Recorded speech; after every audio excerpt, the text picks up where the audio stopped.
You know what saline is? 9,000 milligrams of salt in that bag of water.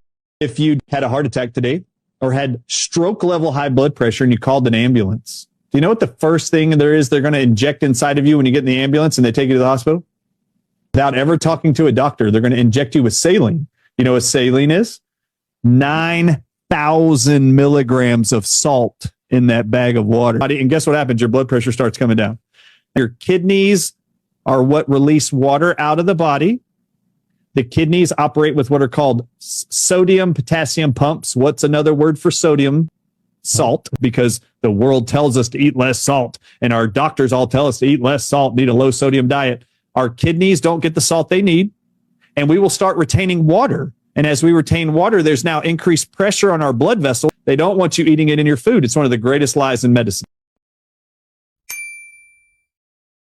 Assalamu alaikum, dear brothers and sisters. I hope you're well. Salt has always been more than just a seasoning.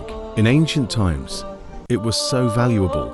It was called white gold, and it was central to trade and survival. Even today, while we're told to cut back on salt, its role in modern medicine and life sustenance remains undeniable. There's a viral video on social media featuring Dr. Brian Ordis, a licensed chiropractor, acupuncturist, a nutritionist, and considered one of the most influential doctors in alternative medicine, where he challenges misconceptions about salt. He argues that salt has been unfairly demonized in modern health narratives. Interestingly, a 2016 study from Tel Aviv University supports some of this argument. It found that salt can boost the immune system by enhancing the ability of immune cells, like macrophages, to fight infections in localized areas. In the interview, Brian claims there's a conspiracy on the use of salt by the power that be, distorting the findings from the university for the public. It begs the conscious questions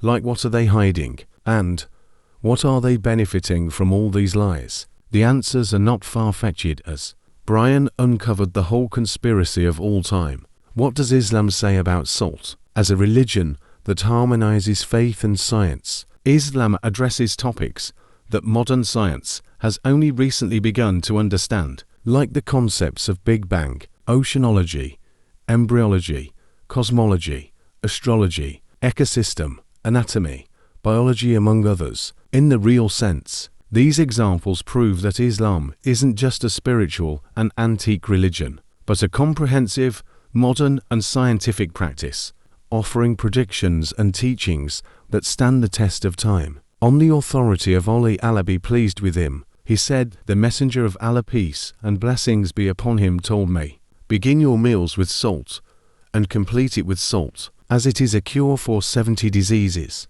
the first of which are insanity, leprosy, vitiligo, toothache, sore throat and abdominal pain." This hadith is not authentic though, because it's been questioned by different scholars claiming it is not directly from the Prophet Muhammad, peace and blessings be on him, that it can't be regarded as sunnah. However, it is not wrong if acted upon. This hadith can only be taken as a piece of advice from Ali, encouraging his followers to lick a pinch of salt before and after eating. Modern scientists have interpreted this as a recognition of salt's significance in digestion and overall health. Imagine, over 1,400 years ago, this practice hinted at the role of salt in stimulating the body's digestive processes and maintaining health balance. Now, watch the full video yourself and let's have your comment in the comment section. We have very different medical systems in our two countries, seemingly, in the US and the UK. But this propaganda, as you call it, has been widespread worldwide, right? So what is at the root of that?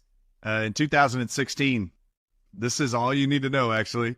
In 2016, Tel Aviv University in Israel conducted a study, 500,000 patients in 49 countries. It was the largest study ever done on high blood pressure. And they found that the individuals who consumed the most salt every single day had the best blood pressure readings and the most normal blood pressure readings. And all the individuals who consumed 3 times the amount the FDA tells you should consume salt every day. Every person around the world that consumed 3 times that amount had better blood pressure readings than anybody who took the FDA readings. Now, they publish in the Lancet in the UK where you are. The Lancet is a medical journal. They publish the results of the study that the more salt someone consumes, the better their blood pressure is and the lower their risk factors for stroke and heart attack become. When you just asked me why and who benefits from this lie, why would they tell us this lie? Did you see that when that was published by the Lancet, did you see who threatened the Lancet with pulling their funding if they publish that study and don't retract it? No. The American Heart Association threatened the Lancet and told them, you publish that study, we're going to pull all of your funding. You have to retract that study. All right, so the next question for you is, why would the American Heart Association be angry at a medical journal for publishing a study, largest one ever done in history, proving that salt intake, the more salt you eat, the lower your risk factor for high blood pressure, strokes, and heart attacks is? Why is that a threat to the American Heart Association? Which, by the way, is the highest revenuing medical association in the whole world. What? Why would the American Heart Association threaten the actual medical journal with their publishing of that study if they don't retract it? What's the threat to the American Heart Association if that truth was to get out? Tell me. The American Heart Association's 90% of all their funding comes from the pharmaceutical industry, the drug makers of high blood pressure drugs and stroke drugs and heart attack drugs.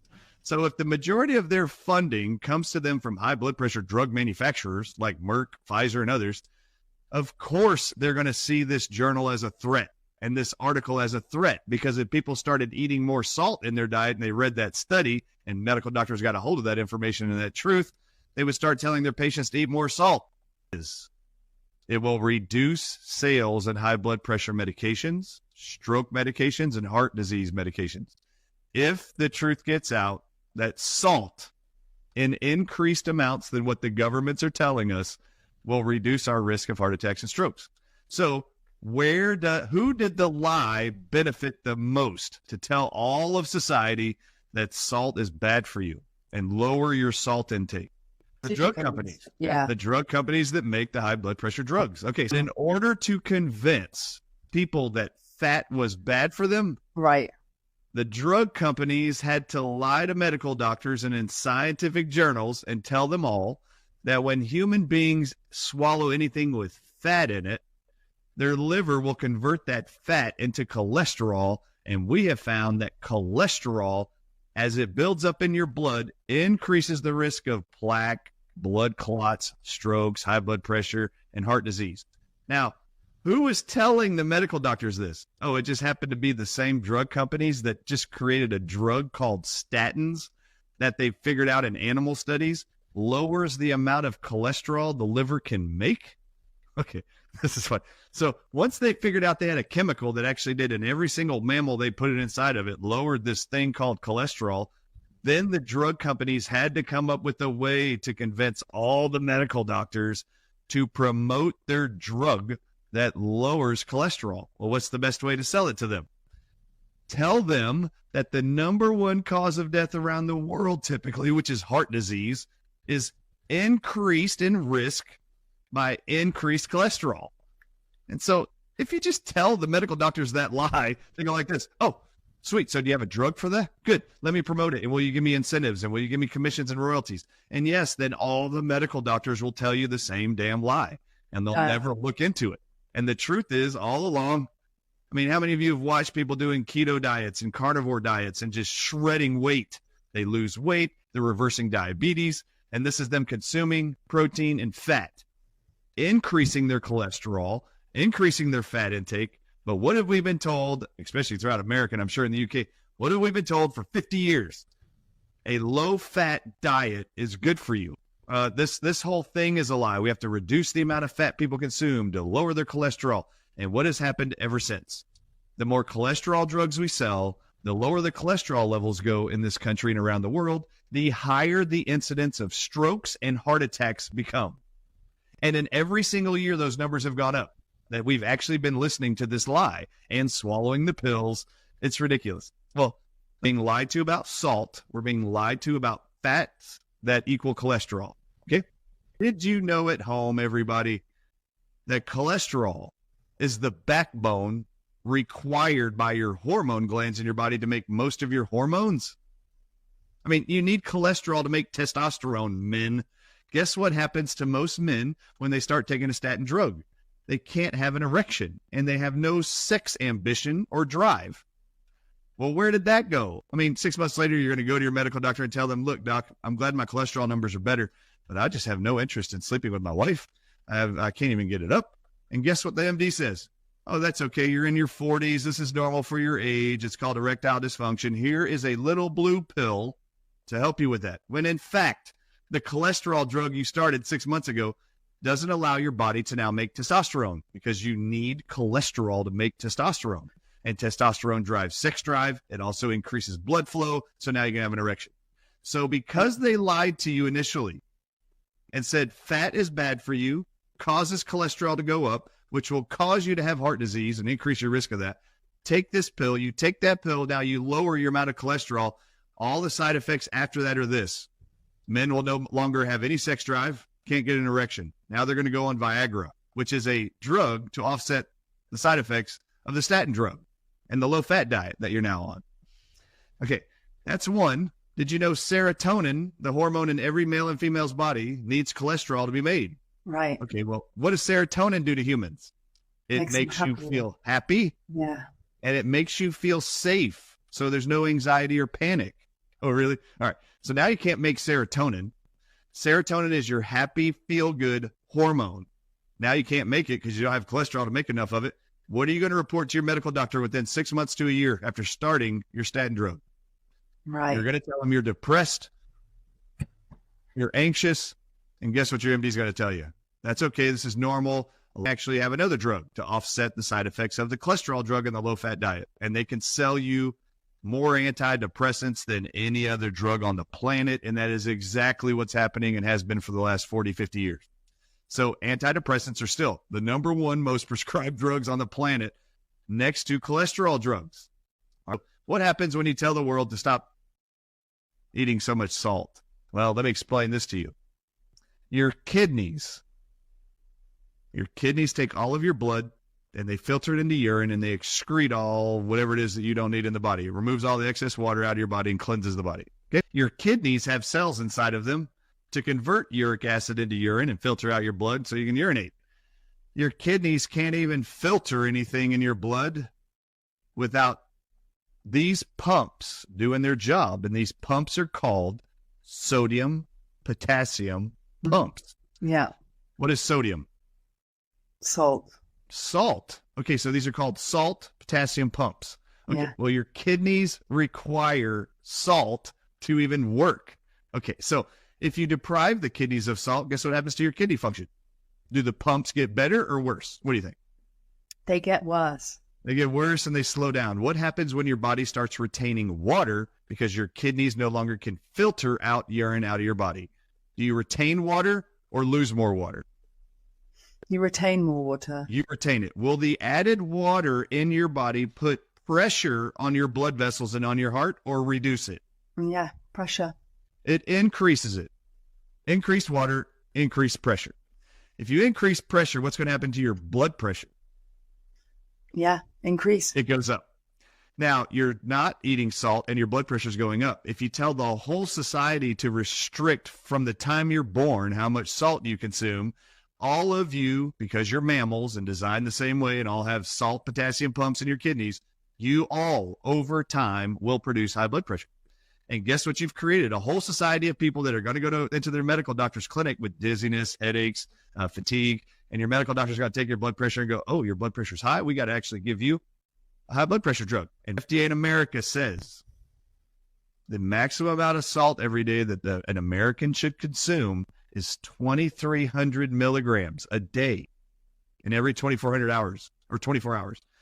What does the American Heart Association say? That's in the same country. It says we do not agree with the FDA's salt amount. They believe it should be 1,100 milligrams a day. That's less than half of what the FDA says. Right. Okay. How come they don't agree? That's really funny. The Tel Aviv University study in 2016, they published the lowest amount of salt a day that keeps your blood pressure normal. They found in their study of 500,000 people in 49 countries. The lowest daily intake that led to the most perfect blood pressure readings is 6,000 milligrams. Okay. Wow. It's 6,000 to 9,000. They even said as you get to 9. The big question, so, is the problem with salt itself, or with how we've incorporated it into modern diets filled with processed foods? Ancient wisdom like Ollie's advice and modern science seem to agree. Salt, when used wisely, is essential and even life-saving. Salt is more than a crystal. It's a connection between life and health. What do you think about this? Let's have your comments in the comment section.